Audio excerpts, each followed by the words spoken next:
Good evening आप सभी को। A very very good evening. खुश रहिए विजय बेटा, आप सभी को वेरी आप सभी को वेरी वेरी गुड इवनिंग। चलिए सबसे पहले अपन डिस्कशन कर लें। तो जैसा कि आप सबको पता है कि आज की क्लास बेसिकली डिस्कशन क्लास है और हम कोशिश करेंगे जितने भी आपके डाउट है वो सारे के सारे आज क्लियर हो जाए। सबसे पहले केमिकल काइनेटिक्स का डिस्कशन करेंगे, उसके बाद बीओजी का, और भी कुछ है तो वो बताना। सबसे पहले अपना डिस्कशन होगा मॉड्यूल का, राइट। तो मॉड्यूल के बाद अगर कोई और आपका डाउट रहेगा तो वो भी डिस्कस करते हैं। चलिए शुरू करते हैं आज क्लास। हाँ सिद्धार्थ बेटा, मुझे भी ये सारी बातें अपन लास्ट में क्लास डिस्कस करेंगे। एग्जैक्टली हर्षित, हर्षित कुमार बिल्कुल सही पहचाना। तो चलिए शुरू कर रहे हैं डिस्कशन। पहले डिस्कशन कर ले फिर अपन बाकी बातें करेंगे, ठीक है। आ जाओ मॉड्यूल में। आज मैंने आपके लिए क्वेश्चन अलग से इमेज के फॉर्म में अटैच नहीं किए हैं। आप मुझे क्वेश्चन नंबर बोलते चलना, अपन डिस्कस करते चलेंगे। हालांकि ये जो केमिकल काइनेटिक्स है, ऐसे बहुत सारे बच्चे होते हैं जिनसे सारे सवाल लाइन से बन जाते हैं, लेकिन फिर भी हम सभी का डाउट क्लियर हो जाए इस कोशिश में डिस्कशन कर रहे हैं। मुझे पूरा विश्वास है बहुत सारे बच्चे, आदित्य बेटा बहुत सारे बच्चे ऐसे होते हैं, मुझे बहुत सारे बच्चों ने मैसेज करके ये बताया सर सारा सवाल हो चुका है, एक नहीं बना, दो नहीं बना, तीन नहीं बना, एंड सो ऑन। जैसे एक्सरसाइज 2 में 23 नहीं बनता, ऐसा कुछ करके तो बाकी सब बन जाता है। लेकिन फिर भी जिन जिन बच्चों से नहीं बना उनसे भी बनना चाहिए, अपन कोशिश करें। बहुत अच्छे रोहन बेटा, श्वेतम बेटा, बहुत बहुत अच्छे, मुझे पूरा उम्मीद है सारा बन जाएगा, ठीक है। फिर भी एक बार डिस्कशन कर लेते हैं। सबसे पहले ऐसे नहीं, कुमार गौरव मैं जिस सीक्वेंस बोलूं उस सीक्वेंस बोलना। अगर आपका डाउट कहीं और है तो उसका वेट करना, सारा मैं क्लियर करूंगा पर तब तक वेट करना, ठीक है। चलिए सबसे पहले आते हैं इलस्ट्रेशन में। क्या किसी बच्चे को किसी इलस्ट्रेशन में डाउट है? Illustration number 1 2 3 4 5 up to illustration number 6, sorry, up to illustration number 6 किसी बच्चे को डाउट है? एक बच्चे ने मुझसे पूछा है इलस्ट्रेशन नंबर 6। सभी लोग सुनेंगे इलस्ट्रेशन नंबर 6, तब तक बाकी बच्चे उसे रिवाइज करते रहे। मैं आपको बता दूं, अभी पहले वाले बैच में, आपके जो पहले बैच था उसमें बच्चों ने, बहुत सारे बच्चों ने होमवर्क किया था, तो साथ में वो पूरे सवाल को रिवाइज कर रहे थे। मतलब अगर आप डिस्कशन पार्टिसिपेट कर रहे हैं तो यूटिलाइज दिस टाइम। अगर वो सवाल आपसे बन गया है तो मीन वाइज जब तक डिस्कशन चल रहा आप रिवाइज करते रहे सवाल। हाँ ये ऐसे करेंगे, ऐसे करेंगे। जितना फास्ट कैलकुलेशन कंसेप्ट आपके माइंड में आएगा ना, उतना शानदार कंसेप्ट, उतना शानदार कॉन्फिडेंस आएगा, ठीक है। तो रिवाइज करते रहे। मैं सबसे पहले डिस्कस कर रहा हूं illustration number 6, right. Illustration number 6 बच्चों, उसमें हमें एक रिएक्शन दे रखी है, क्लियर।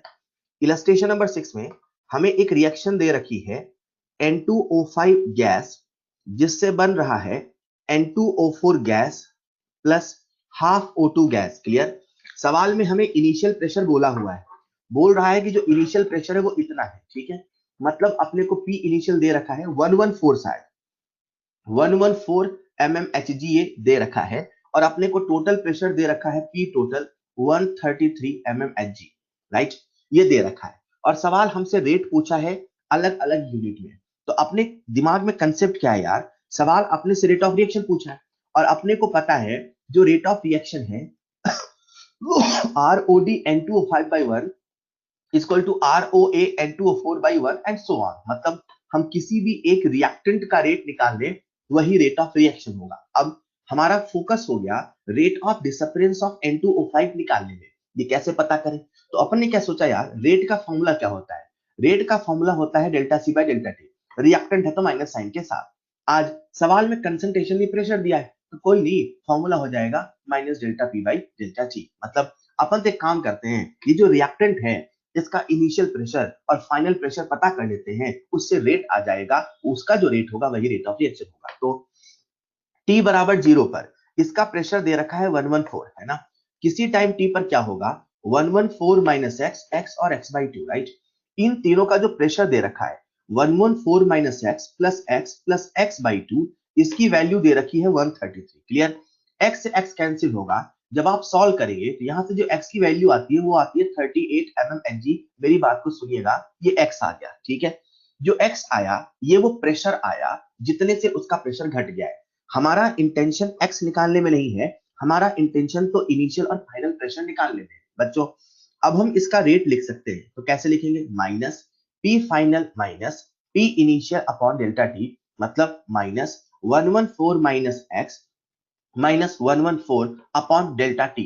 जब आप इसे सॉल्व करेंगे बच्चों तो अपने सामने 38/20 सेकंड शायद दे रखा है ना, ये जो सॉल्व होके आता है यही इसका रेट ऑफ रिएक्शन बनता है। बस फर्क इतना है, ये जो रेट ऑफ रिएक्शन आया है ये mmHg पर सेकंड में आया है, लेकिन सवाल हमसे mmHg में नहीं पूछ रहा है, सवाल हमसे पूछ रहा है एटीएम पर सेकंड में और मोलैरिटी में। ठीक है, तो ऐसा करते हैं, अब इसे हम एटीएम में कन्वर्ट करते हैं। बच्चों अगर मैंने आपसे कहा होता स्पीड है 20 किलोमीटर पर आवर, इसे मीटर में बदलो, तो आपने क्या कहा होता? सर मीटर में बदलना है। हाँ, मीटर पर आवर, मीटर पर सेकंड नहीं, मीटर पर आवर। तो किलोमीटर को मीटर में बदल देते और आर को आर रहने देते। उसे सेकंड बदलना होता, बदल देते। वही वाला लॉजिक यहाँ लगाते हैं। आज अपने को जो रेट दे रखा है वो रेट mmHg में दिया है, उसे एटीएम में बदलना है। तो अपने को पता होना चाहिए एटीएम और mmHg में क्या रिलेशन है। 1 एटीएम इक्वल टू होता है 760 mmHg, राइट? तो आप कह सकते हैं कि यहां से 1 mmHg बराबर 1 by 760, यानी कि 1.9 mmHg बराबर 1.9 अपॉन 760 एटीएम। क्लियर? तो यहां से आपका ऑर्डर आ जाए, रेट आ जाएगा एटीएम पर सेकंड में। ये हो गया सवाल का नेक्स्ट पार्ट। नेक्स्ट पार्ट में बच्चों आपसे पूछा है मोलैरिटी पर सेकंड में। अगर आप सबको याद हो, मैंने कंसेप्ट पढ़ाया था, अगर कभी रेट हमें delta P by delta T यानी प्रेशर की यूनिट में दिया है और हमें कंसंट्रेशन चाहिए, तो कुछ नहीं करना होता है, 1 upon R T into delta P by delta T करना होता है। बच्चों अगर आपको याद हो तो ऐसा कुछ बताया था, मतलब ये जो आपके सामने रेट आया है उसे आरटी से डिवाइड कर दो, वो कंसंट्रेशन में मिल जाएगा। तो बच्चों बस आरटी से डिवाइड करिए, कंसंट्रेशन में मिल जाएगा। ये था इलस्ट्रेशन नंबर 6। एक बच्चे ने मुझसे इलस्ट्रेशन नंबर 4 पूछा है। जिस बच्चे ने पूछा है, बेटा बहुत सिंपल सवाल है यार, अपने को दे रखा है r बराबर k इंटू पी की पावर 3/2। जिस बच्चे ने मुझसे इलस्ट्रेशन नंबर 4 पूछा है, ये ऐसा बच्चा है जो सवाल की लंबाई से डरता है। अगर सवाल 5 लाइन का हो गया, देखना ये 5 लाइन के मॉड्यूल जितने सवाल है सारे पूछेगा, क्योंकि इसने या तो उसे पढ़ा नहीं होगा तसल्ली से, या तो उससे घबरा गया होगा। बेटा अपने को दे रखा है r बराबर k इंटू पी की पावर 3/2, मतलब रेट प्रेशर के फॉर्म में लिखा है। तो क्या हम प्रेशर के फॉर्म में लिख सकते हैं? बिल्कुल लिख सकते हैं यार, कंसंट्रेशन के फॉर्म में लिख सकते हैं, प्रेशर के फॉर्म में लिख सकते हैं। तो आपसे पूछा है जो रेट है उसकी यूनिट क्या होगी। इन जनरल रेट की यूनिट क्या होती है? मोल पर लीटर पर सेकंड। आज प्रेशर में है तो एटीएम पर सेकंड, बार में है तो बार पर सेकंड, mmHg है तो mmHg पर सेकंड।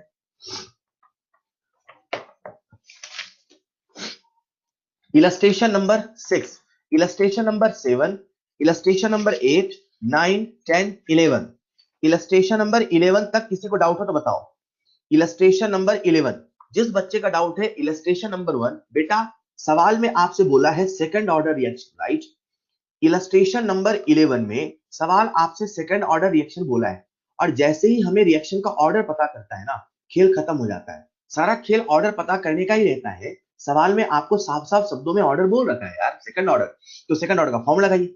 अब केस 1 लेते हैं। पहले कह रहा है 60% कंप्लीशन, मतलब ए नॉट को हम लोग ले लेते हैं 100, तो जो 80 है दैट इज रिमेनिंग। 60% खत्म हो गया तो कितना बचेगा? 40। अगर 60% खत्म हुआ है बच्चों तो कितना बचेगा? 40। अपने को 80 मिल गया। ए नॉट ए नॉट और 80 की वैल्यू पुट करिए, और वहां पे हमें टाइम दे रखा है, यहां से के निकल जाएगा, मतलब यहां से आप के को कैलकुलेट कर सकते हैं। फिर आपसे सेकंड सिचुएशन पूछा है 20% ऑफ द रिएक्शन, है ना? जब 20% खत्म हो, मतलब फिर से आप ए नॉट की वैल्यू 100 ले लो, अब 20% खत्म हो तो कितना बचेगा? 80। मतलब अभी ए नॉट 100 है, 80 80 है। अब फिर से वही फॉर्मूला लगाओ, KT बराबर 1 upon 80 minus 1 upon A not. 80 A not की वैल्यू ये रखो, इसमें जो टाइम आपसे पूछा वो निकालना है, कि यहां से कैलकुलेट करके रखो। कुछ इस प्रकार से सॉल्व होगा। ये है इलस्ट्रेशन नंबर 11, राइट? हम आगे बढ़ रहे हैं बेटा, पीछे नहीं लौटना है। अब पीछे के डाउट बाद में पूछना। इलस्ट्रेशन नंबर 11, इलस्ट्रेशन नंबर 12, उसके बाद इलस्ट्रेशन नंबर 15 तक, illustration number sorry, illustration number 15 तक किसी को डाउट हो तो बताइए। इलस्ट्रेशन नंबर 24 तक किसी बच्चे को डाउट हो, इलस्ट्रेशन नंबर 24 तक।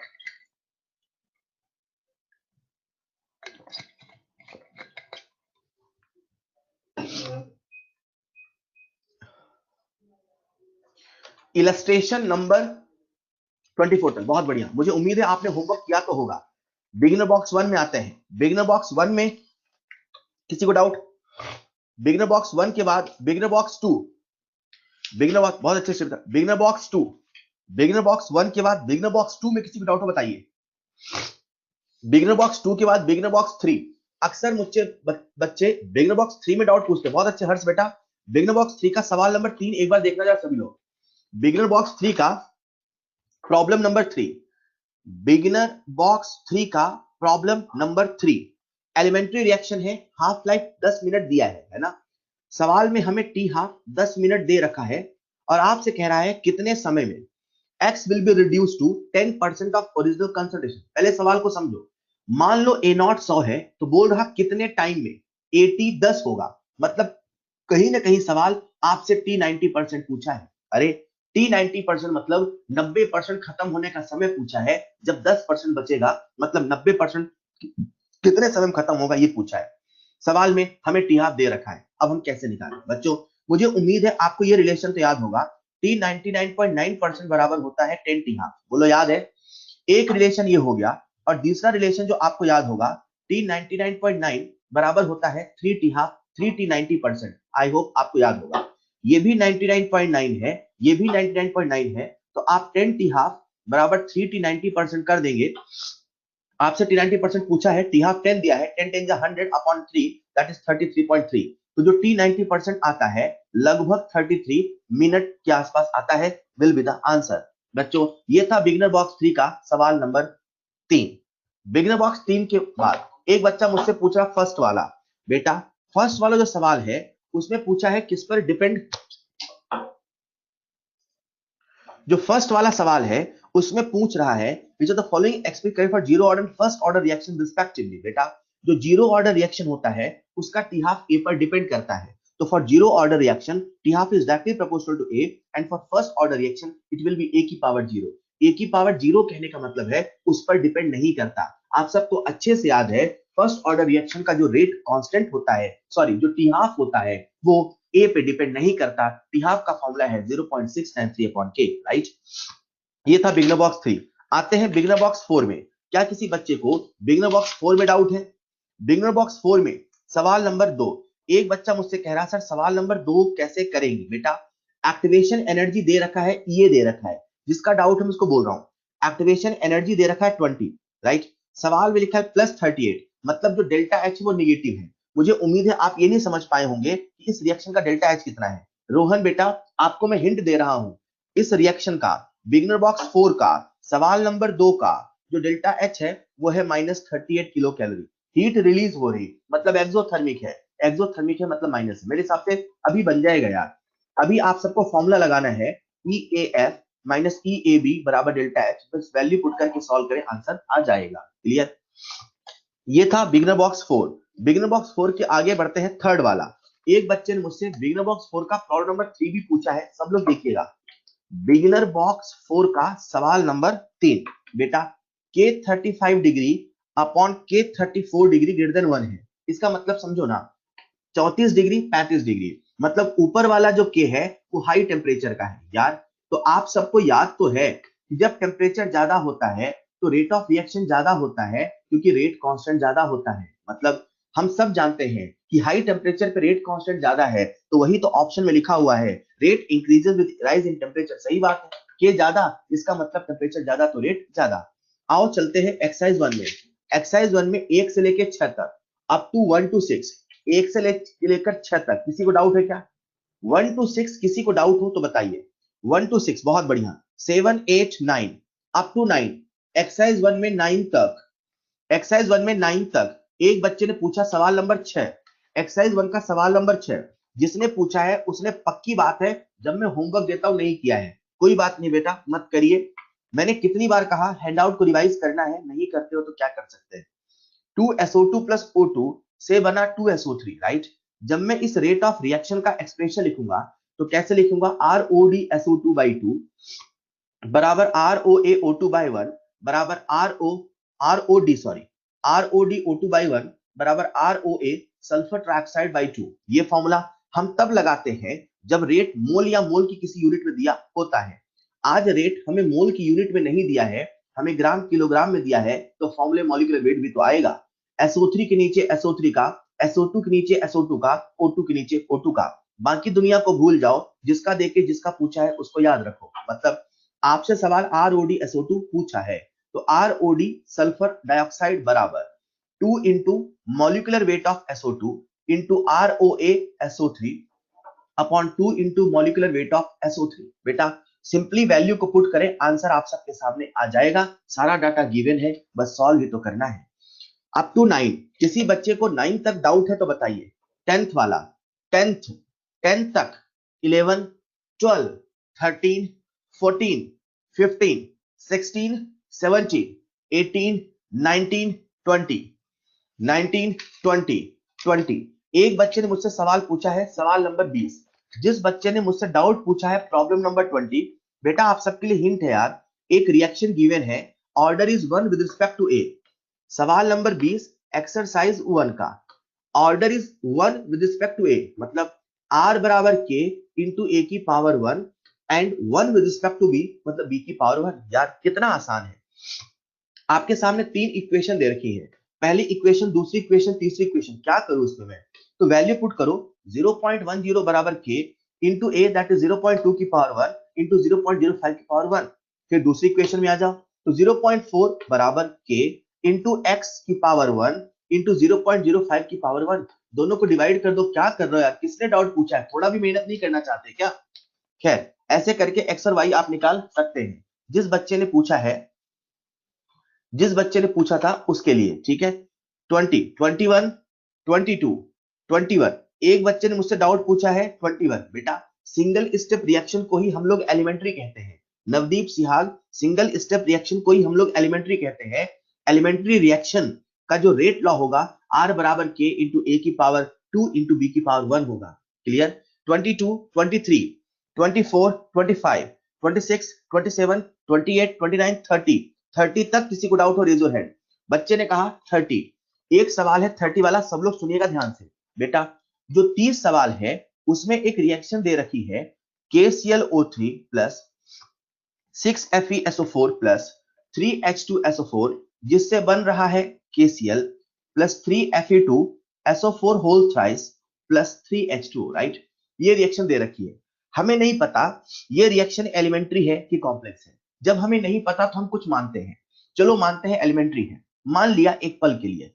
Let's assume this reaction is an elementary reaction. अगर ये एलिमेंट्री होता, अगर ये एलिमेंट्री होता तो इसका जो मॉलिक्यूलरिटी होता 3 प्लस 6 प्लस 1 यानी कि 10 होता। अगर ये एलिमेंट्री होता तो इसका मॉलिक्यूलरिटी 10 होता। हम सबको ये पता होता कि जो मॉलिक्यूलरिटी है 1 होता, 2 होता, बड़ी मुश्किल से 3 होता, 3 से बड़ा तो ना के बराबर होता। न जाने कितने कितने कितने रेयरली से मिलता, मतलब 4 मॉलिक्यूलरिटी तक मिला है लेकिन बहुत रेयरली होता है। जो चीजें बहुत रेयरली है, राइट, दो चीजें बहुत रेयरली है, मतलब इन जनरल हमने देखा है कि रिएक्शन की जो मॉलिक्यूलरिटी होती है वो 3 या 3 से ज्यादा नहीं होती, बहुत रेयर होती है। आप ध्यान सुनिएगा बच्चों, मैंने नहीं कहा इम्पॉसिबल होती है, मैं एक शब्द का प्रयोग कर रहा हूं, वेरी वेरी रेयर होती है। सर आखिर ऐसा क्यों होता है कि मॉलिक्यूलरिटी 3 से ज्यादा नहीं है?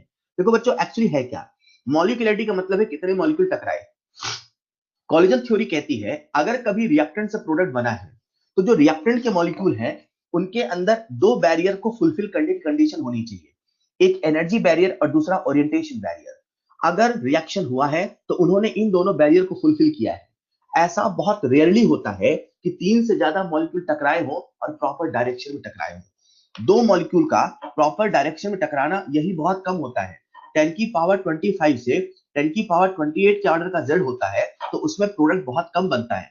इमेजिन करो 2 मॉलिक्यूल प्रॉपर डायरेक्शन में टकराए, ये बहुत रेयरली होता है।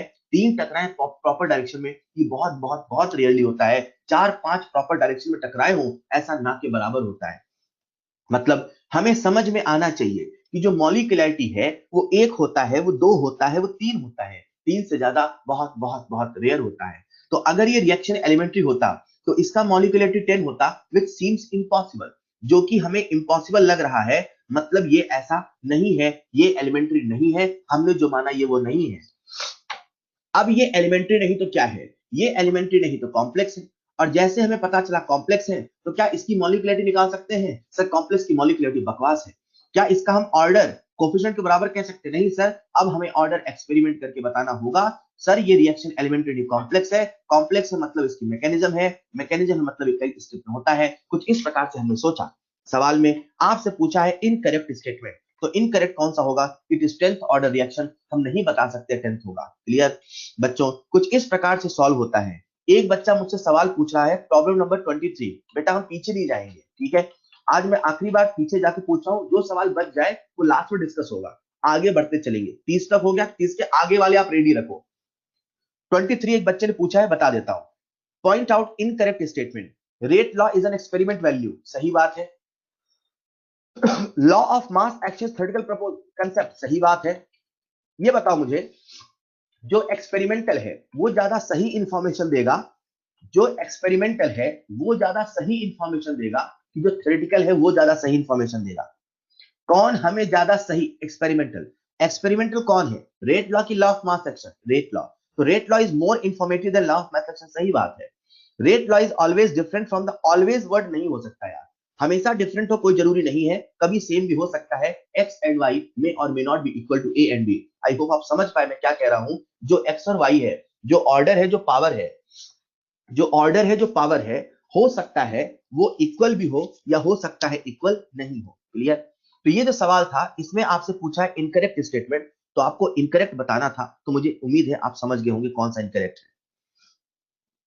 सवाल नंबर 30 तक, 31, 32, 33, 34, 35, 35, क्या आप सबका डाउट है? 35, 35 प्रॉब्लम। यार सवाल रेडी रखा करो ना, जिस बच्चे का डाउट है वो टाइप करके रखे, जैसे नंबर आया बस एंटर दबा दो। आप लोग खो जाते हो लगता है। अच्छा अभी सॉल्व कर रहे होंगे साथ में, मुझे ऐसा लग रहा है। प्रॉब्लम नंबर 35, 35 नहीं पूछ रहे आप लोग, बाद में पूछना नहीं। 36, 37, 38, 39, 38, एक बच्चे ने मुझसे सवाल पूछा 38। अशरफ अंसारी कहां खो गए थे? अब नहीं बताऊंगा, मैं नहीं बताऊंगा 35, नहीं नहीं नहीं, खो गए थे आप लोग। चलो बता देता हूं यार, आप भी क्या याद रखोगे। प्रॉब्लम नंबर 35, मुझे पता है बच्चे डाउट पूछते हैं, आप बोल ही नहीं रहे हो। प्रॉब्लम नंबर 35, हाँ ठीक है, कुछ बच्चे प्लीज लिख रहे हैं sir, please please sir please, okay बता रहा हूं। 35 सुनो ध्यान से बेटा, अपने सामने एक रिएक्शन दे रखी है, और वो जो रिएक्शन दे रखी है उस रिएक्शन के हिसाब से, वो रिएक्शन मैं लिख देता हूं, NO2 प्लस CO से बना CO2 प्लस NO, ठीक है? अगर ये एलिमेंट्री होता, हमें नहीं पता ये क्या है, बट इतना जरूर पता है, अगर ये एलिमेंट्री होता तो इसका जो रेट लॉ है K इंटू NO2 की पावर इंटू CO की पावर 1 ऐसा ही होता। अगर ये एलिमेंट्री होता तो इसका रेट लॉ ऐसा होता, पर सवाल में दिया है इसका रेट लॉ ऐसा नहीं है। इसका जो रेट लॉ है K इंटू NO2 की पावर, K इंटू NO2 की पावर 2 है। इससे हम समझ गए भाई ये रिएक्शन एलिमेंट्री नहीं, ये रिएक्शन तो कॉम्प्लेक्स है। अब जब कॉम्प्लेक्स है तो इसकी मैकेनिज्म रही होगी, जब मैकेनिज्म रही होगी तो इसका कोई स्लोवेस्ट स्टेप रहा होगा, जो स्लोवेस्ट स्टेप रहा होगा वही आरडीएस रहा होगा। तो ये हम समझ गए, ये जो रिएक्शन है ये एक कॉम्प्लेक्स रिएक्शन है, तो इसका जो रेट लॉ लिखा होगा वो आरडीएस वाले स्टेप यानी स्लोवेस्ट स्टेप से लिखा गया होगा। मतलब ये जो रेट लॉ लिखा है ये स्लोवेस्ट स्टेप से लिखा है, तो स्लोवेस्ट स्टेप में रिएक्टेंट में जितने रहे होंगे वो सब लिख दिए होंगे।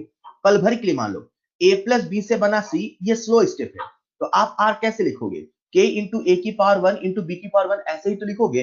अगर B नहीं होता तो सर B नहीं लिखते। अब सिंपल सी बात है कि स्लो स्टेप में कार्बन मोनोऑक्साइड का मॉलिक्यूल नहीं रहा होगा, तभी तो नहीं आया है। सवाल हमसे पूछ रहा है कार्बन मोनोऑक्साइड के कितने नंबर हैं? So simple sir, CO will be 0। Hello 38, 39, 40, किसी बच्चे ने मुझसे सवाल पूछा है 37। जिस बच्चे ने मुझसे सवाल 37 पूछा है उसको मैं हिदायत दूंगा हैंड आउट 156 बार रिवाइज करे, क्योंकि उसने क्लास के साथ बिल्कुल नहीं किया। नवदीप सही बताओ कितनी बार आपने होमवर्क किया? नवदीप मैं आपसे बात कर रहा हूं, कितनी बार आपने होमवर्क किया बताओ? कितनी बार आपने रिवाइज किया? नहीं किया रिवाइज। सवाल नंबर 40 की बात कर रहे हैं, प्रॉब्लम नंबर 40। ये ना पूछो हमें क्या मिला है, ये ना पूछो हमें क्या मिला है, ये सोचो किया क्या है अर्पण। पहले ये भी तो सोचो कि आपने अर्पण क्या आपने हर बार रिवाइज किया?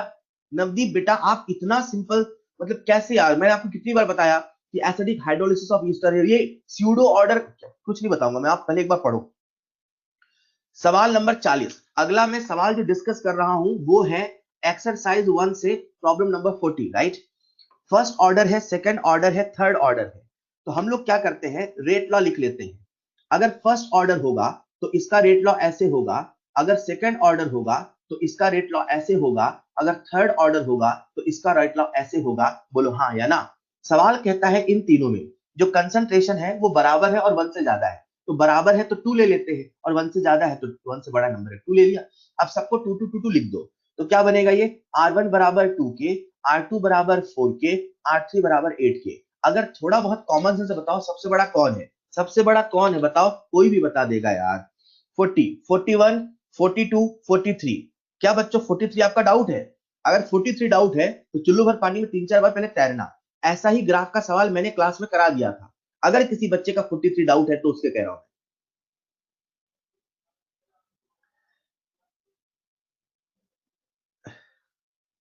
हाँ ठीक है। एक बच्चा मुझसे पूछा सवाल नंबर 42, बेटा सवाल में लिखा है फर्स्ट ऑर्डर काइनेटिक्स। यार अगर फर्स्ट ऑर्डर है, मुझे एक बात बताओ, फर्स्ट ऑर्डर है, जिस बच्चे ने 42 सवाल पूछा उसको बता रहा हूं, बेटा सुनना ध्यान से। वो जो रिएक्शन आपके सामने लिखी है 2N2O5 से बना है 4NO2 प्लस O2, यही है ना। इस रिएक्शन का जो रेट लॉ है वो R बराबर K इंटू N2O5 की पावर 1। सर आपको कैसे पता चला 1 है? बेटा सवाल में बोला है वो फर्स्ट ऑर्डर है, वो फर्स्ट ऑर्डर है, मतलब इसका पावर 1 है, मतलब वो स्टोइचियोमेट्री के बराबर नहीं है, मतलब ये रिएक्शन एलिमेंट्री नहीं कॉम्प्लेक्स है। जब ये रिएक्शन कॉम्प्लेक्स है तो हम इसकी मॉलिक्यूलरिटी नहीं बता सकते। हम नहीं बता सकते कि बाई मॉलिक्यूलर है कि यूनिमॉलिक्यूलर है, हम नहीं बता सकते। लेकिन सवाल में हमसे टिहाफ पूछा, हाँ हम ये सब जानते हैं कि अगर फर्स्ट ऑर्डर रिएक्शन है तो वो कंसंट्रेशन पे डिपेंड नहीं करता है, ये जरूर हम बता सकते हैं। 43 तक, 44, 45, 46, 47, 48, 49, 50, 51, 52, 53, 54, 55, 54। एक बच्चे ने मुझसे डाउट पूछा 54। मैंने कहा था ना हर्षित, जो बच्चे ने मुझसे वो सवाल पूछा था इलस्ट्रेशन नंबर 4, वो पक्का मुझसे हर वो सवाल पूछेगा जो 5 लाइन का है, क्योंकि ये बच्चा सवाल पढ़ के घबरा जाता है। ये पढ़ना शुरू तो करता है लेकिन अंत तक पहुंचते पहुंचते डर जाता है, पूछा क्या था लिखा क्या है। बेटा कैसे कर रहे हो यार। सवाल नंबर 54 जिस बच्चे ने पूछा है पक्का उसका डाउट 55 भी होगा। बताओ जिसने 54 पूछा है क्या उसका डाउट 55 है? बोलो हाँ या ना, जल्दी बताओ। जिसने मुझसे 54 पूछा है क्या उसका डाउट 55 है? इससे सवाल नहीं बना ऐसा नहीं है, ये 5 लाइन सवाल को पढ़ता ही नहीं है। इस सोचा कौन पढ़े, सर से पढ़वा लेंगे और सर पढ़ेंगे, काहे को मेहनत करे। खैर 54 वाला सवाल देखते हैं। सुनिएगा बेटा, अपने पास पहले 1 मोलर था, 1 मोलर से 0.6 मोलर हुआ, तो 1 मोलर से 0.6 मोलर होने का टाइम लगा 20 मिनट। क्लियर? अब सवाल हमसे पूछ रहा है 0.6 से 0.36 मोलर में कितना समय लगेगा। मैंने 156 बार बताया था, अगर कभी फ्रैक्शन ऑफ कंप्लीशन सेम होता है, अगर फर्स्ट ऑर्डर रिएक्शन में अगर कभी फ्रैक्शन ऑफ कंप्लीशन सेम होता है, अगर कभी फ्रैक्शन ऑफ कंप्लीशन सेम होता है तो लगने वाला टाइम भी सेम होता है। बच्चों ऐसा आपको बताया जाता है, अगर कभी फ्रैक्शन सेम है, अगर कभी परसेंट सेम है तो लगने वाला समय भी सेम होगा। क्लियर? बेटा 1 मोलर से 0.6 हुआ, राइट? इसका मतलब हमने इसका रेशियो निकाल लिया, राइट? 1/06 इसका रेशियो है, राइट? तो यहां भी निकालते हैं 0.6/0.36 कितना आएगा, 1/0.6 ही तो आएगा। क्या दोनों का फ्रैक्शन सेम है? हाँ सेम है। क्या लगने वाला टाइम सेम होगा? हाँ सेम होगा। बिना सॉल्व किए आंसर 20 मिनट होगा। सवाल बहुत ही आसान था। मुझे पक्का यकीन है जिस बच्चे ने 54 पूछा होगा उसका डाउट 55 भी होगा। चलो मैं 55 भी बता देता हूं क्योंकि डाउट है तो बता देता हूं, आप भी क्या याद रखोगे। सवाल नंबर 55 बेटा, फिर से वही मैं लाइन दोहरा रहा हूं, क्या अगर कभी फ्रैक्शन ऑफ कंप्लीशन सेम है, अगर कभी फ्रैक्शन ऑफ कंप्लीशन सेम है तो लगने वाला टाइम भी सेम है, या उल्टा सोचो, अगर कभी टाइम सेम लगा है तो फ्रैक्शन ऑफ कंप्लीशन भी तो सेम है, परसेंट भी तो सेम है। बोलो, अगर कभी टाइम सेम लगा है तो फ्रैक्शन ऑफ कंप्लीशन भी तो सेम है, टाइम सेम है। पहले 10 मोलर रिएक्शन कराई, तो 10 मोल से कराई तो 80% खत्म होता है टी टाइम में। अब टी टाइम में 5 मोलर से कराओगे तो कितना परसेंट खत्म होगा? सर परसेंट तो 80 ही खत्म होगा क्योंकि टाइम सेम है, रिएक्टेंट वही है, रिएक्शन वही है, कंडीशन वही है। बेटा सवाल इतना बड़ा लिख के आपको डराता है, डरने की आवश्यकता नहीं, अपने ऊपर यकीन करेंगे आपको सब कुछ आता है। बच्चों मुझे उम्मीद है आपका डाउट सवाल नंबर 56 भी होगा। अब तक 56। बताओ किस बच्चे का डाउट है सवाल नंबर 56?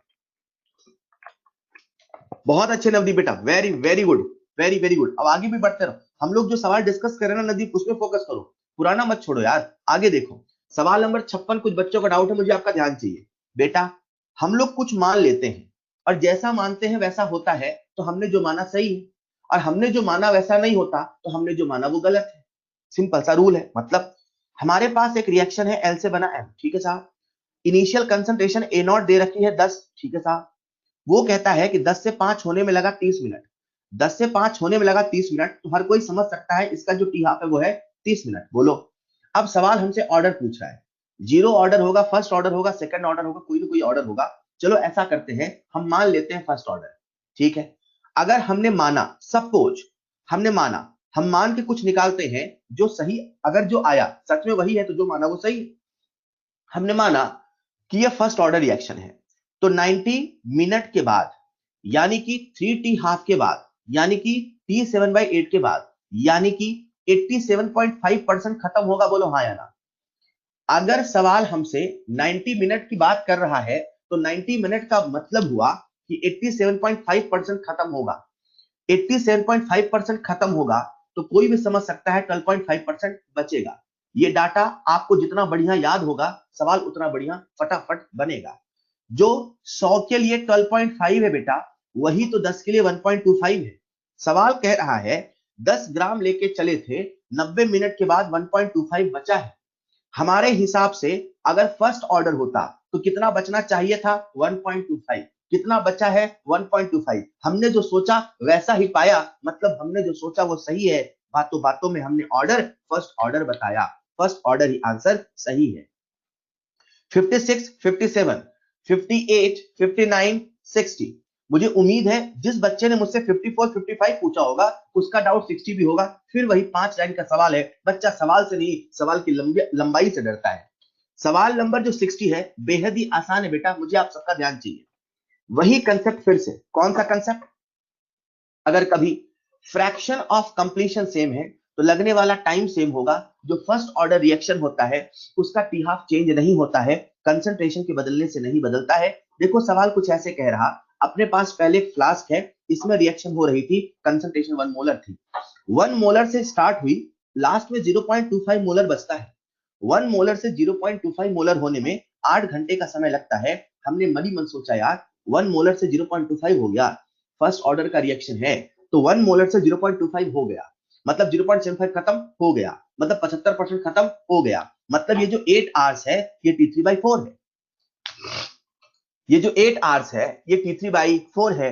T3/4 का मतलब ये 2t हाफ है। अच्छा, मतलब 8 घंटे 2t हाफ है। कोई बच्चा भी मुझे बता देगा इसका मतलब टी हाफ 4 आवर्स है। बच्चों, हमें उस रिएक्शन का हाफ लाइफ मिल गया, हमें उस रिएक्शन का हाफ लाइफ मिल गया। अब सवाल हमसे ये कह रहा है कि वही रिएक्शन को, वही रिएक्टेंट को अपने दूसरे बर्तन में लिया, बर्तन के बदलने से टी हाफ नहीं बदलता।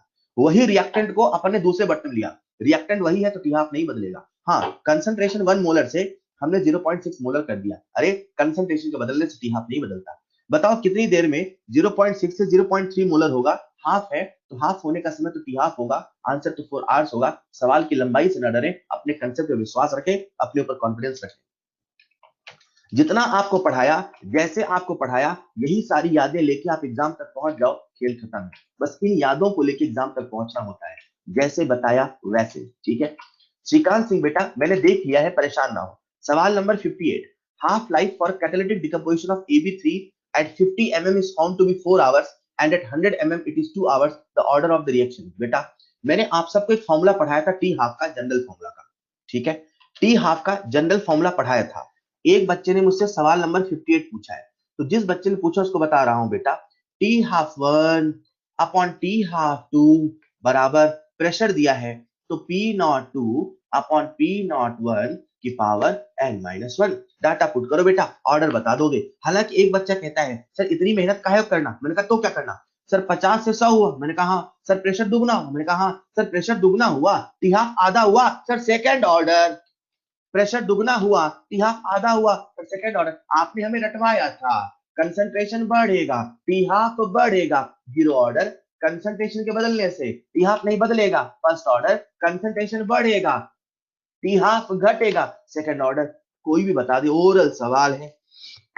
61 60 अच्छा 61 जिस बच्चे ने पूछा है उसको चुल्लू भर पानी में 156 बार तैरना चाहिए, उसे अपने ऊपर हंसी आएगी। बेटा सवाल आपसे ऑर्डर पूछा है, आपको वहां रेट कांस्टेंट दे रखा है 2.57 इंटू 10 की power -5 litre mole inverse second inverse. बताओ ये किसका यूनिट होता है? ये फर्स्ट ऑर्डर का है कि जीरो ऑर्डर का, सेकंड ऑर्डर का? यार कैसी बातें कर रहे हैं, ये सेकंड ऑर्डर का रेट कांस्टेंट का यूनिट है। ऑर्डर पूछा सेकंड सर, बाकी डाटा आपके मजे लेने के लिए है। सवाल आपको परेशान करता है, आपको कंफ्यूज करता है और आप हो जाते हैं।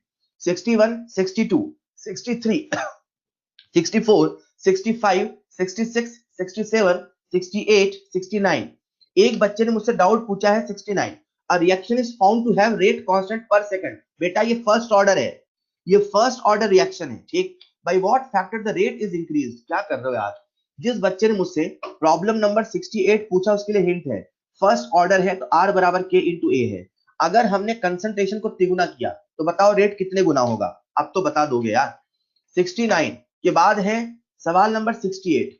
जिस बच्चे ने मुझसे 68 पूछा है उसको मैं फिर से हिदायत दे रहा हूं, वो टी हाफ का जनरल फॉर्मूला लगाए फॉर 60। अच्छा एक मिनट, सॉरी ये 69 था। जिस बच्चे ने मुझसे 68 पूछा है उसके लिए हिदायत दे रहा हूं मैं, T half 1 upon T half 2 बराबर P not 2 upon P not 1 की पावर n-1।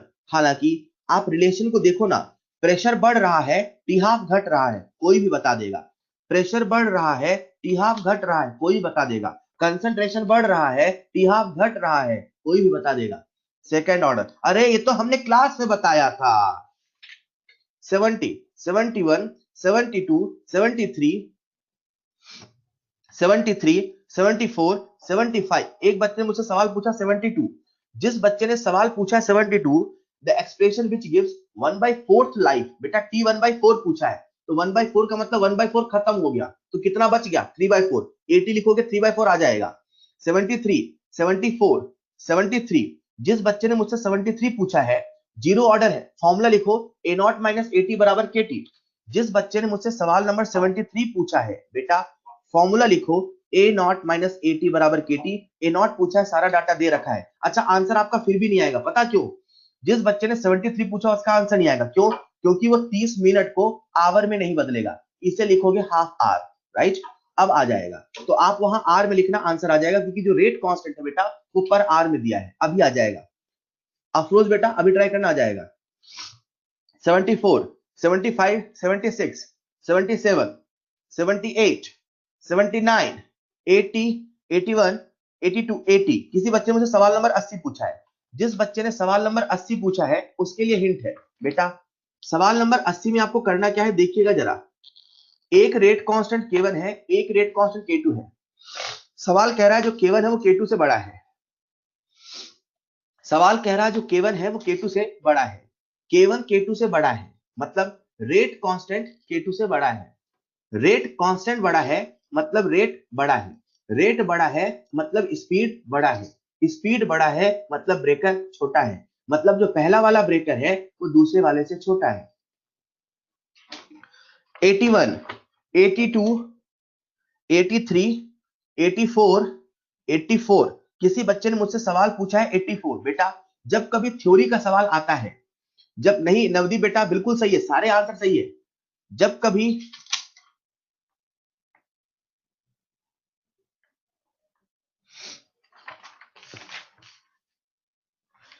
नवदीप यार क्या कर रहे हो बेटा, यार क्या आंसर देख रहे हो आप? बिल्कुल सही आंसर है 69 का। आप पहले अपने एंड पे क्लैरिफाई तो करो, बिल्कुल सही आंसर दे रखा है। एक बच्चे ने मुझसे सवाल पूछा सवाल नंबर 84। बेटा जब कभी शुभजीत बेटा जब कभी थ्योरी का सवाल आता है तो थ्योरी के सवाल का रूल बना के चलना, बेस्ट ऑप्शन अमंग 4 ऑप्शन की नीड पे चलना।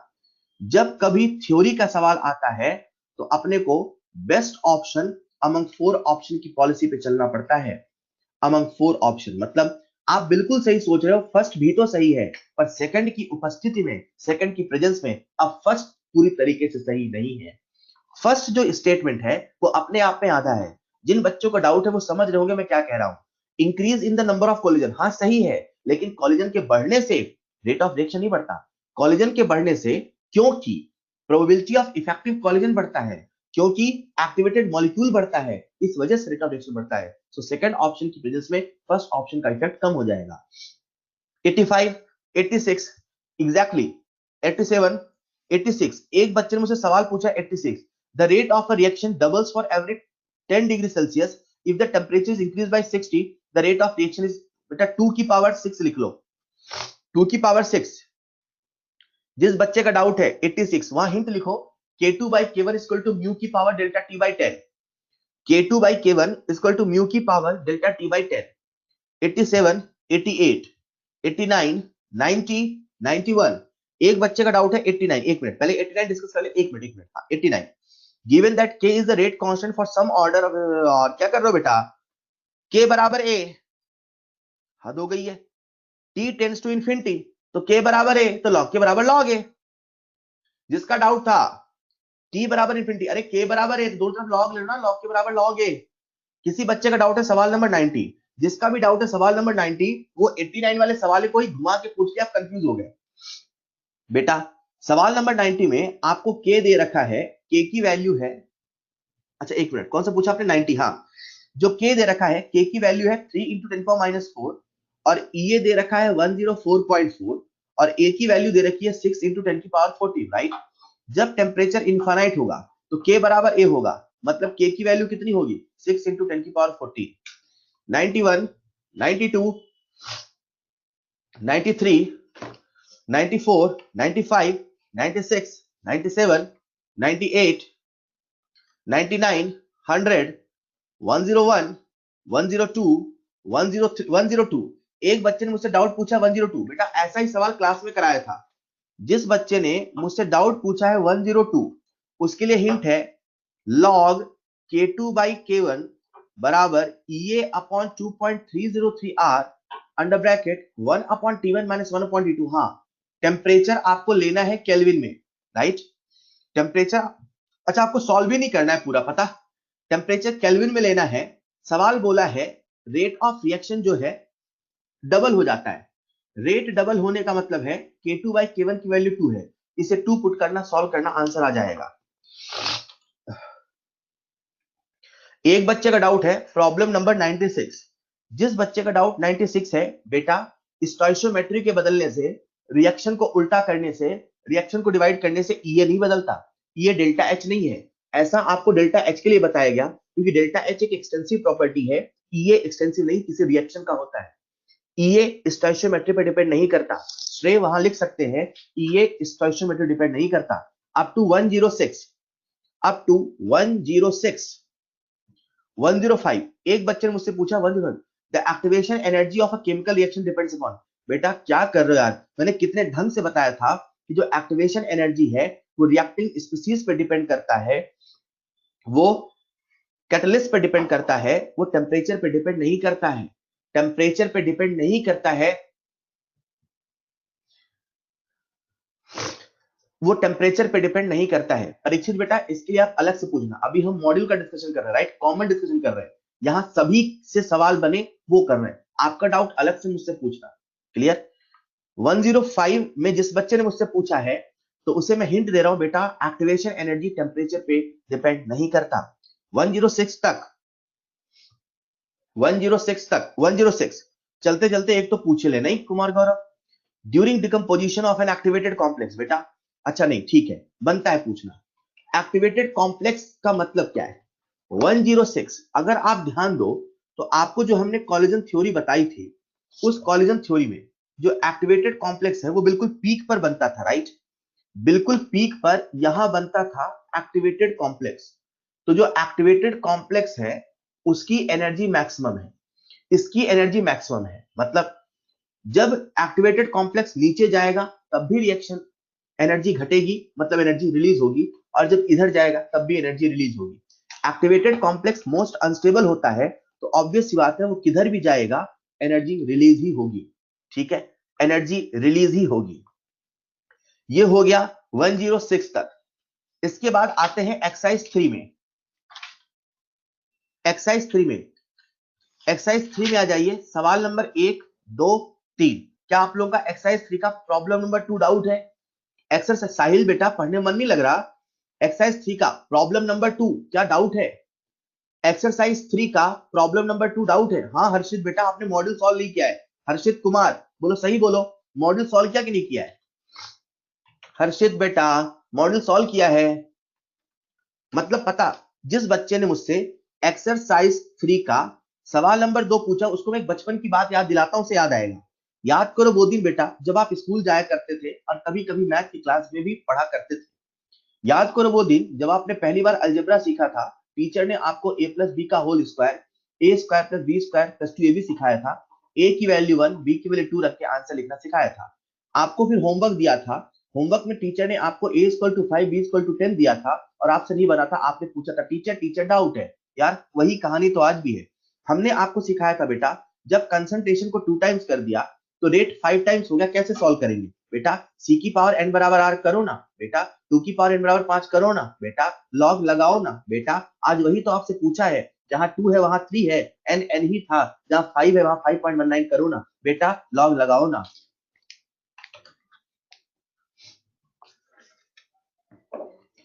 4, 5, 6, 7। एक बच्चे का डाउट है सवाल नंबर 5। जिस बच्चे ने मुझसे सवाल नंबर 5 पूछा है, नहीं बताऊंगा। मैंने इस सवाल को सॉल्व करने का डिटेल ट्रिक बताया था, नहीं बताऊंगा। जिस बच्चे ने मुझसे 5 पूछा है, बिल्कुल नहीं बताऊंगा। आपको तो खुश होना चाहिए, आप ऐसे सवाल को देख के आंसर दे सकते हो यार। सवाल नंबर 6 बेटा, 6 ऑप्शन में, 6 सवाल में किस ऑप्शन में डाउट है? 6 सवाल में, एक्सरसाइज 3 के 6 सवाल में किस ऑप्शन में डाउट है? Which of the following statement is false? Which of the following statement is false? आपसे false पूछा है। For a first order reaction, the half life is independent of concentration. बच्चे को पता है, the half life of a reaction is half the time required for the reaction to, नहीं बताऊंगा। सुभजीत बेटा थ्योरी पढ़ो, थ्योरी पढ़ो, 4th ऑप्शन में।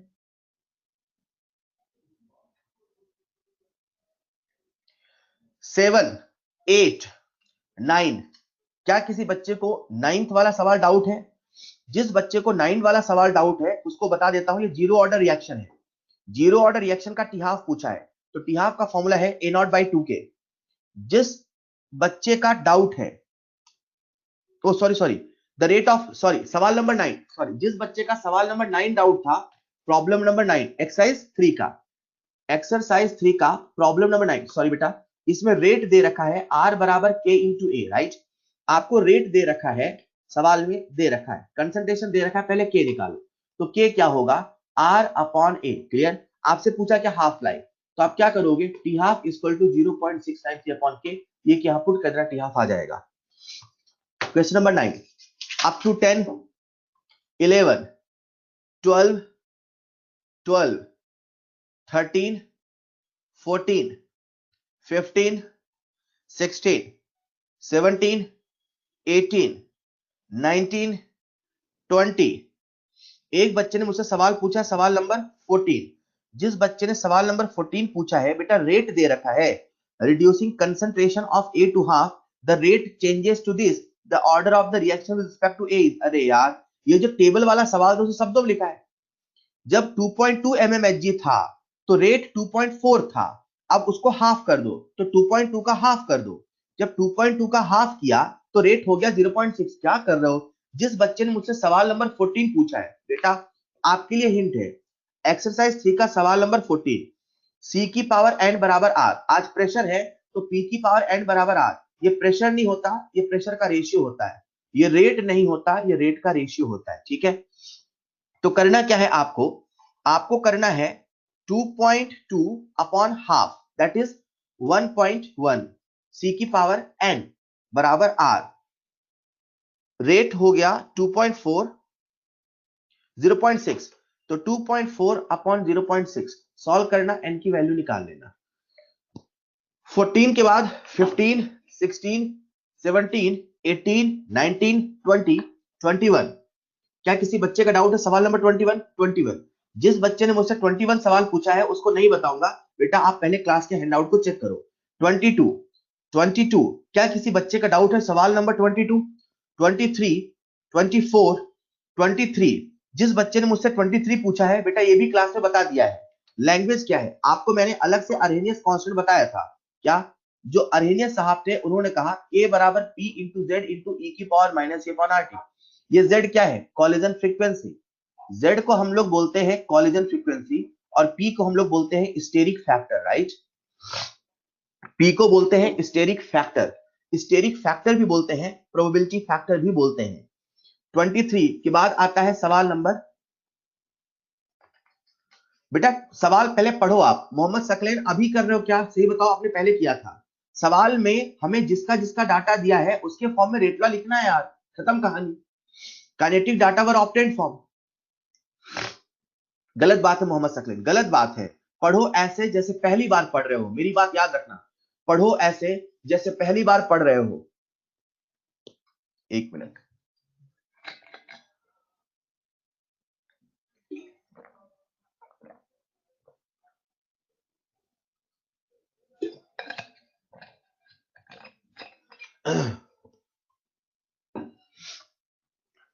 नहीं विजय बेटा, ऐसा कुछ नहीं है। कोटा में मौसम बहुत चेंज है ना, क्लाइमेट अचानक से बहुत ज्यादा चेंज है। हो भी सकता है, हो भी सकता है विजय, नहीं हाँ मौसम ही चल रहा है उसका। हाँ बिल्कुल बिल्कुल है बेटा। ऑल राइट 26 कहां तक पहुंच गए थे अपन?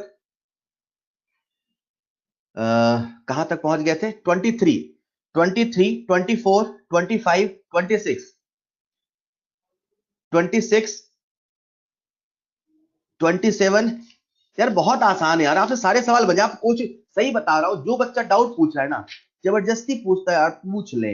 अगर कोशिश करो तो बने, ऐसा हो ही नहीं सकता है, हैं? फैज आलम बेटा बिल्कुल आइडिया नहीं है। हर्षित कुमार पहले डाउट पूछ लिया, फिर कहता है सर आज हमसे बातें करो। सर बेटा बातें कैसे करें, आप दिखते ही नहीं हो, हैं? चलिए अब आते हैं एक्सरसाइज 2 में। सभी लोग जल्दी से एक्सरसाइज 2 में आ जाइए। एक्सरसाइज 2 में 23 छोड़ के, सवाल नंबर 23 छोड़ के ऐसे कितने बच्चे हैं जिनसे सारे सवाल बन गए?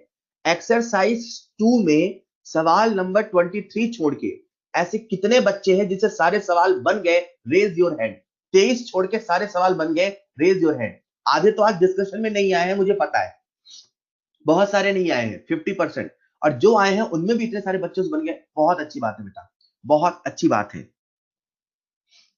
वेरी गुड अमित बेटा, वेरी गुड। चलिए डिस्कस करते हैं एक्सरसाइज 2। एक्सरसाइज 2 में 1 2 3 4, एक से लेके 4 तक। एक्सरसाइज 2, बहुत अच्छे अर्जुन, प्रशांत वेरी गुड। डिस्कस कर लेते हैं हर्ष बेटा, डिस्कस करते हैं। हर्षित वेरी गुड। चलिए एक्सरसाइज 2 में आ जाइए। 1 से लेके 4 तक कोई डाउट? 1 to 4, 1 to 4, 5 6 7 8, 8। किसी बच्चे का डाउट है 8? बेटा जिसका भी डाउट 8 है, मैं आपको याद दिलाऊं, एंडोथर्मिक रिएक्शन में हम लोग जब कॉलिजन थ्योरी पढ़ रहे थे तो एक बार एक सवाल आया था एंडो का और एक सवाल आया था एक्सो का। एक सेकंड है ना, मैं एक सेकंड का ब्रेक लूंगा बेटा।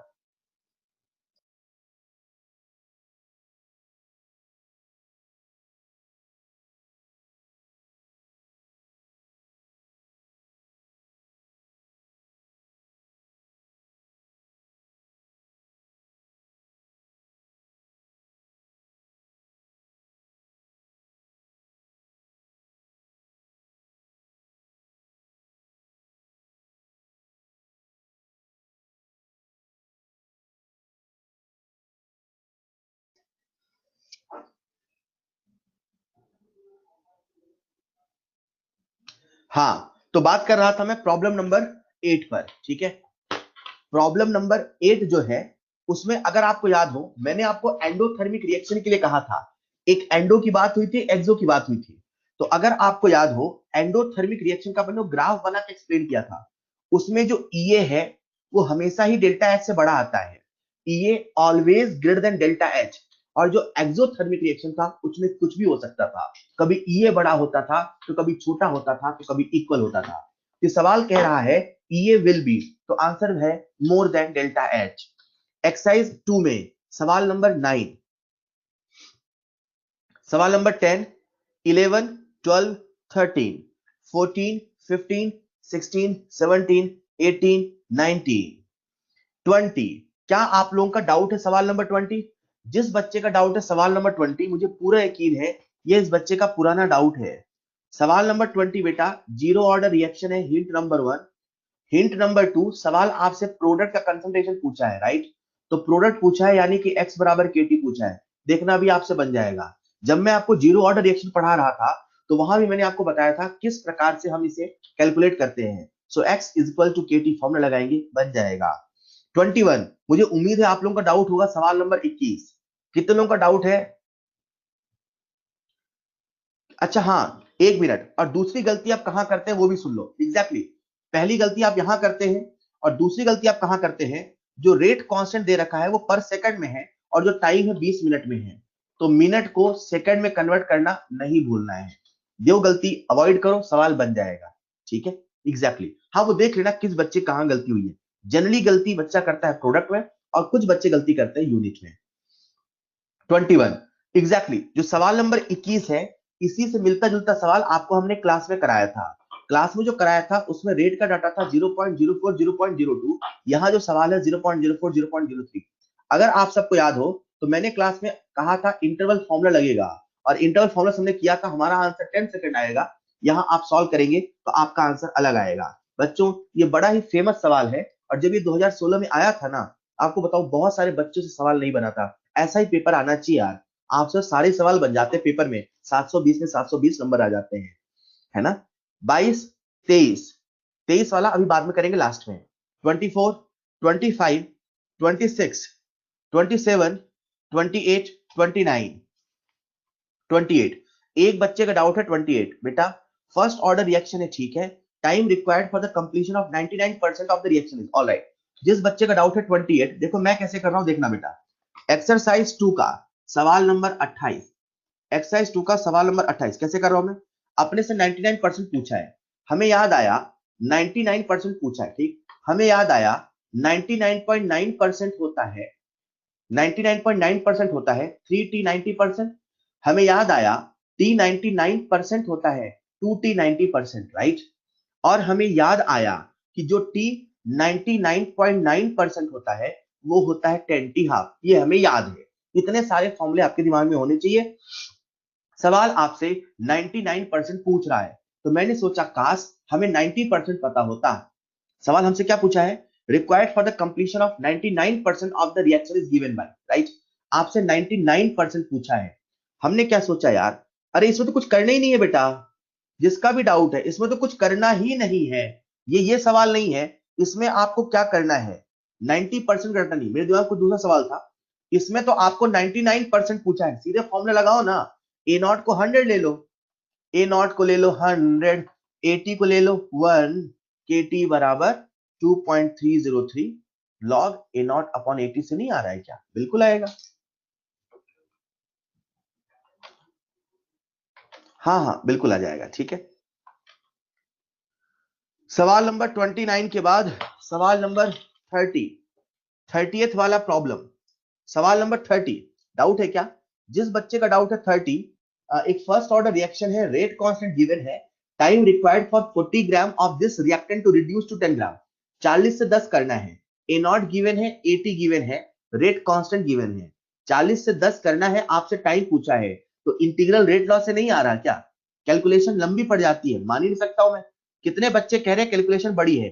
40/10 ये हो गया 4 log 4 तो 2 की पावर 2। कैसी बातें कर रहे हो बेटा, कैसी कैलकुलेशन है, हद कर रहे हो। ओरल कैलकुलेशन साफ साफ दिख रहा है। किस बच्चे ने कहा बच्चा अच्छा सॉल्व नहीं किया होगा? बहुत छोटी नवदी बेटा, बिल्कुल सही कह रहे हो नवदी, वेरी गुड। हर्षित सतारी कर रहा तू है, प्रॉब्लम सॉल्व नहीं किया तो बोला सर वो आप बता दो सर। 31, सवाल नंबर 31। हाँ अरे ऐसा भी कर सकते हो आप, time required for 40 gram to 1 gram 10 gram. तो 40 का जो 10 है ना, मतलब 40 ग्राम लेके चले थे 10 ग्राम, तो कितना परसेंट आया? ये 25% बच गया है। ऐसा भी कर सकते हो, हाँ बिल्कुल बिल्कुल सकलेट बेटा, बिल्कुल कर सकते हो, जो स्ट्राइक करे बिल्कुल उससे भी कर सकते हो। 2 हाफ लाइफ एग्जैक्टली। सवाल number 31, alright. Exercise 1, exercise 2, exercise 3 complete. BOG में एक करेक्शन है, पहले तो वो लिख लो। बीओजी बिहेवियर ऑफ गैस आपको बता दूं, इंग्लिश वाले मॉड्यूल में करेक्शन है। एक्सरसाइज 2 का सवाल है, सबसे आखिरी लास्ट सवाल है, उसका जो आंसर है वो आंसर है 1.176 और एक करेक्शन थर्मो में भी है।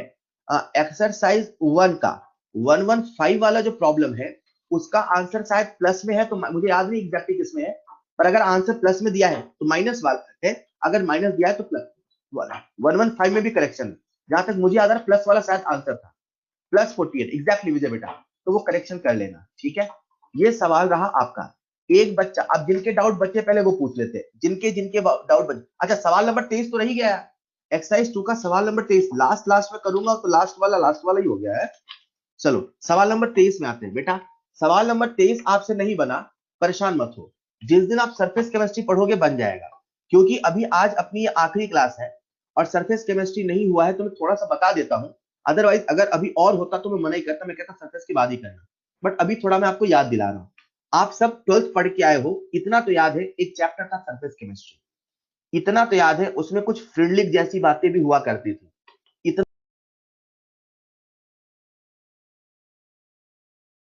चाहता हूं। ये जो ग्राफ था X by M versus P में था, तो वहां से बच्चों को याद आता है कि जो हाई प्रेशर का रीजन होता है, हाई प्रेशर में एक्चुअली जो एक्स बाय एम होता है वो कांस्टेंट होता है, मतलब हाई प्रेशर में जो रेट होता है वो कांस्टेंट चलता है, राइट। लेकिन सवाल में लो प्रेशर बोला है, लो प्रेशर मतलब ये रीजन नीचे वाला, तो जो नीचे वाला रीजन है इसमें जो रेट ऑफ एड्सॉर्प्शन है वो डिपेंड करता है किसी न किसी चीज पर। अब वो किस पे करता है वो सुनिएगा। एक्चुअली में जब gases that is phosphate tungsten पे रिएक्शन हो रही है, डिकम्पोज हो रही है, तो बेसिकली वो एड्सॉर्ब होती है। गैसेस की रिएक्शन जब मेटल पे होती है तो वो एड्सॉर्ब होती है। तो होता क्या है बेटा, सबसे पहले गैसेस इस मेटल की सरफेस पे एड्सॉर्ब होती है, तो इनका जो एड्सॉर्प्शन होता है उसके बाद उनका डिकम्पोजिशन होता है, ठीक है। तो उसमें कह रहा है the decomposition of phosphine on tungsten at low pressure is the first order reaction.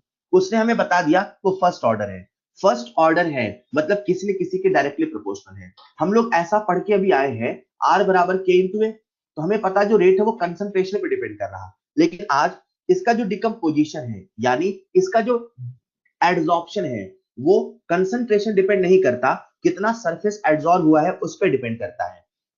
तो फर्स्ट ऑप्शन लिखा है rate is independent of the surface coverage, ऐसा है ही नहीं, सारा खेल उसी का है। दूसरा लिखा है rate of decomposition is very slow, बकवास है।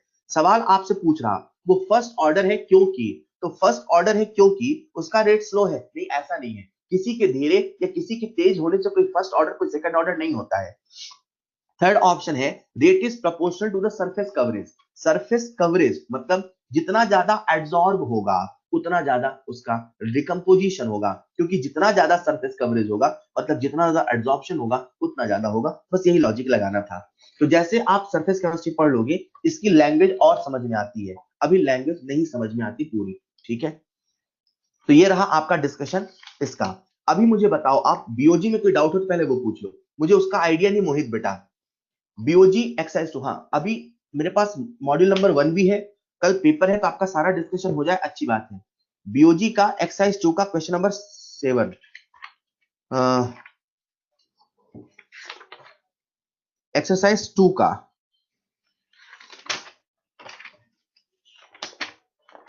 बीओजी का, एक मिनट बेटा, नहीं नवदीप, 3R बराबर K इंटू ए था ना यार, तो 3 टाइम्स क्या तो रेट 3 टाइम्स हो जाएगा। सवाल नंबर 7 किसी बच्चे ने मुझसे पूछा है बीओजी का प्रॉब्लम नंबर 7, ऑलराइट। मेरे पास हिंदी मॉड्यूल है। सवाल यही है ना, 350 केल्विन और 15 बार पर कोई गैस है, उसका मोलर वॉल्यूम, कैसी बातें कर रहे हो बेटा, मैंने कितना बढ़िया समझाया था, जितना होना चाहिए उससे कम है। मैंने कहा था होना 10 चाहिए, 10 से कम है, तो यहां बोल रहा 20% कम है, मतलब आइडियल के लिए जितना होना चाहिए पल भर के लिए मान लो इतना है, तो इससे कम है, तो कम क्यों है सर, क्योंकि कॉन्ट्रैक्ट हो गई, तो कॉन्ट्रैक्ट क्यों हो गई, क्योंकि अट्रैक्शन है, तो अट्रैक्शन वाला फैक्टर ज्यादा है, मतलब इसका जेड कैसा होगा, लेस देन 1, सिंपल सी बात है, ठीक है। तो ये हो गया प्रॉब्लम नंबर 7। अच्छा नहीं यार 9th में, अच्छा इंग्लिश वाले में करेक्शन है, कोई बच्चा मुझसे डाउट पूछ रहा था बीओजी में, बीओजी में कोई और डाउट। एक फैक्ट और आपको बता देता हूं मैं बीओजी का, बॉयलिश टेम्परेचर, कुछ बैच बताया था तो आपको बता देता हूं। बीओजी में एक कंसेप्ट आता है बॉइली टेम्परेचर, शायद वो स्लाइड में नहीं था, मैं बता देता हूं। बॉइली टेम्परेचर होता क्या बच्चों, आप सबका ध्यान चाहिए। बॉइली टेम्परेचर एक ऐसा टेम्परेचर होता है जिस पॉइंट पर a real gas behave like ideal gas. जब रियल गैस आइडियल गैस की तरह बिहेव करती है ना, उसी पॉइंट को हम लोग बोलते हैं बॉइलिंग पॉइंट। अगर मैं ग्राफ बना के आपको समझाऊं तो कुछ ऐसे बताऊंगा। आपको याद हो ये था अपना z बराबर 1, इधर था z ग्रेटर देन 1, इधर था z लेस देन 1, राइट। और जो ग्राफ बनता था रियल गैसेस का वो कुछ अक्सर ऐसा बनता था। ये जो ग्राफ है बेटा, इसको समझने की कोशिश करो। जैसे जैसे हम प्रेशर बढ़ा रहे हैं वैसे वैसे अट्रैक्शन फैक्टर बढ़ता है, अट्रैक्शन फैक्टर के बाद धीरे धीरे रिपल्शन फैक्टर बढ़ता है, राइट। ये जो पॉइंट है, ये जो इंटरसेक्टिंग पॉइंट है, ये वो पॉइंट है जिस पॉइंट पे attraction force becomes equal to repulsion force. Sir आपको कैसे पता चला कि यहाँ पे अट्रैक्शन फोर्स और रिपल्शन फोर्स दोनों बराबर हैं? बेटा मुझे ऐसे पता चला क्योंकि इस पॉइंट पे z बराबर 1 है। z बराबर 1 होने का मतलब यही हुआ कि इस पे इसका जो बिहेवियर है वो आइडियल गैस के जैसा है, मतलब attraction force becomes equal to repulsion force. ठीक है हर्ष बेटा, लास्ट क्वेश्चन बीओजी का मैं डिस्कस करूं, आप सबका ध्यान चाहिए। बीओजी का एक्सरसाइज 2 का लास्ट क्वेश्चन, ठीक है। वो सवाल ये कह रहा है कि अपने पास यहाँ पे कोई गैस है, ठीक है। अब इस गैस, यहाँ पे कोई सिस्टम है, इसमें ड्राई प्रेशर भी है और इसमें वेपर भी है, मतलब वेपर का भी कुछ प्रेशर है, ड्राई गैस का भी कुछ प्रेशर है। इन दोनों का प्रेशर मिलकर क्या बनता है? Total pressure. ठीक है, सवाल अगर आप ध्यान से पढ़ो तो आपको वेपर का मोल फ्रैक्शन दे रखा है 0.02, क्लियर। और आपको टोटल प्रेशर दे रखा है 1.2। करेक्ट करना अगर मैं कहीं पे गलत हूं। 1.2 दिया है कि नहीं दिया है? मैंने मॉड्यूल ओपन नहीं किया है। क्या टोटल प्रेशर 1.2 दे रखा है? क्या टोटल प्रेशर 1.2 दिया है? ऑलराइट। ये किसका टोटल प्रेशर? अंदर का टोटल प्रेशर दे रखा है और हमें वेपर का पार्शियल मोल फ्रैक्शन पता है, ये मोल फ्रैक्शन है। तो अपन वेपर का निकाल लेते हैं पार्शियल प्रेशर। बच्चों कैसे निकालेंगे? Mole fraction into total pressure. Mole fraction कितना है? 0.02। टोटल प्रेशर कितना है? 1.2। मल्टीप्लाई करते तो कितना आता है? 0.024, क्लियर। इस प्रकार से अपने पास वेपर का पार्शियल प्रेशर आ गया। लेकिन सवाल तो आपसे ड्राई गैस का प्रेशर पूछा है। So simple sir, P total minus P vapour कर देंगे तो 0.24 कर देंगे, 1.176 आंसर आ जाएगा। किसी बच्चे ने मुझसे पूछा है एक्सरसाइज 3 का बीओजी का क्वेश्चन नंबर 7, देख लो, ये भी देख लो। एक्सरसाइज 3 का क्वेश्चन नंबर 7, बीओजी का एक्सरसाइज 3 का क्वेश्चन नंबर 7।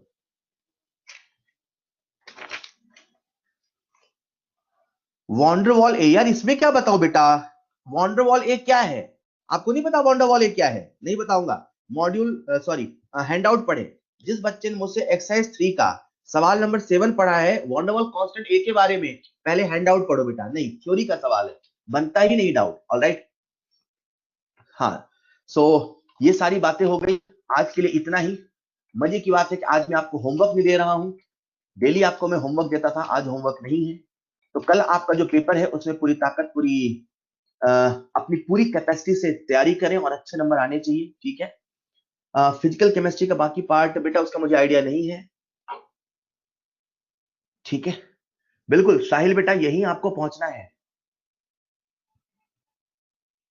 कल से आपका इनऑर्गेनिक केमिस्ट्री स्टार्ट होगा, कल से मतलब मंडे से, ठीक है। बच्चों देखो यार, आपको जो मैंने आदतें डलवाई है होमवर्क करने की और एक सेपरेट कॉपी में एक एक सवाल करने की, ये आदत आपकी लास्ट तक चलनी चाहिए। मॉड्यूल का एक एक सवाल आप करो और ऐसे पढ़ो जैसे पहली बार पढ़ रहे हो। मैं बार बार कह रहा हूं, रिपीटर्स बच्चों में अक्सर यही प्रॉब्लम आती है, वो चीजों को नहीं नए कंसेप्ट से एक्सेप्ट करना चाहते हैं। जैसे सिखाया जाता है, जैसे पढ़ाया जाता है, इसी कंसेप्ट को लेके एग्जाम तक जाना होता है, बस खेल इसी का होता है। जो बच्चा, आज आप बहुत अच्छे हैं, मतलब अगर आज नीट का पेपर होता और काइनेटिक्स के सवाल होते आपसे सारे बनते, बस आपको इसको लेके जाना है एग्जाम तक। आप जैसे ही एग्जाम तक लेके जाएंगे ना, देखना सारे सवाल आपसे बनेंगे, ठीक है। तो बस जितना आपको पढ़ाया गया, जितना कहा गया वो सारा एग्जाम तक लेके जाए, चीजों को बार बार रिवाइज करें। मंत्र आपको मैंने पहले दे दिया, हमारे एग्जाम का सिंपल सा रूल है, एक ही चीज को एक ही जगह से बार बार पढ़ना है, ठीक है। नवदीप बेटा बना लो सेपरेट कॉपी तो अच्छी बात है। बिल्कुल सिलेक्शन होना चाहिए, ठीक है। हाँ बेटा वो तो होगा आपका यार, निश्चिंत रहो। विजय बेटा, बैकलॉग को कैसे, एक बच्चे का क्वेरी है सर, बैकलॉग को कैसे कवर करें? बेटा पहली बात तो बैकलॉग आनी नहीं चाहिए। अगर आप साथ में, पहली बात, अगर आप साथ में होमवर्क कर रहे हो, साथ में अगर आप चीजों को कर रहे हो जैसा जैसा आपको कहा जा रहा है वैसा फॉलो कर रहे हो, तो बैकलॉग नहीं आती। मतलब मैं तो आपको प्रॉपर रिवीजन का भी होमवर्क देता रहता हूँ, और अगर आप प्रॉपर क्लास के साथ चल रहे हो तो सवाल ही नहीं होता बैकलॉग का। फिर भी अगर कभी बैकलॉग आ जाता है, डेली के स्टडी आवर्स में एक रूल बना के चलो, आज हमारा बेहतर होना चाहिए, ठीक है? सबसे पहला, आज बेहतर होना चाहिए, आज जो चैप्टर पढ़ रहे हो वो बेहतर होना चाहिए। उसके बाद डेली एक अलग से टाइम सेपरेट रखो, कम से कम 1.5 से 2 घंटे, जिसमें आप पुराना कवर करो। आज कॉम्प्रोमाइज करके कभी पुराना मत पढ़ो। बैकलॉग को पढ़ना नहीं है आज कॉम्प्रोमाइज करके। आज होमवर्क नहीं मिला, आज क्लास नहीं मिली, तो आज आप पुराना बैकलॉग करो, लेकिन आज के चैप्टर्स को, आज के होमवर्क को, आज के कंसेप्ट को छोड़ के कभी बैकलॉग नहीं करो। राइट? तो जब आपको बैकलॉग करना है तो उससे अलग से टाइम बनाओ, अपने स्टडी आवर्स को बढ़ाओ। अगर आप 13 आवर्स पढ़ रहे हो तो 15 आवर्स पढ़ो, अगर आप 15 आवर्स पढ़ रहे हो तो 17 आवर्स पढ़ो। हर बच्चे की अपनी कैपेसिटी होता है बेटा। हम एक रेस में, हमें कॉम्पिटिशन में है, कॉम्पिटिशन में जीतेगा वही जो सबसे आगे है। हर किसी की अपनी अपनी कैपेसिटी होती है, मेहनत के साथ, समय के साथ वो बढ़ती है। मतलब इंसान का जुनून ये होना चाहिए, पता, मैं कहता हूं बच्चे अगर डॉक्टर बनना है तो मेहनत करनी है, तो एक बच्चा मुझसे कहता है सर मेहनत ही तो करनी है, कुछ और तो नहीं करना। मेरी बात को समझना, आप ये सोच के घबराओ मत, मेहनत करनी है, खुश हो, मेहनत ही तो बस करनी है। अगर हम मेहनत करेंगे तो गारंटीड है वो चीज आपको मिलेगी। अगर 15 घंटे से, 12 घंटे से, 10 घंटे से पढ़ाई से काम नहीं चल रहा, तो स्टडी आवर्स को बढ़ाओ ना, बाकी जगह समय निकालो ना, रिवीजन फटाफट साथ में करो ना, क्लास के तुरंत बाद रिवीजन करिए, खाना खाते खाते रिवीजन करिए। इन चीजों को, टाइम को चुराना सीखिए। If you learn how to manage time, you will learn how to manage life. तो ये आपको करना पड़ेगा।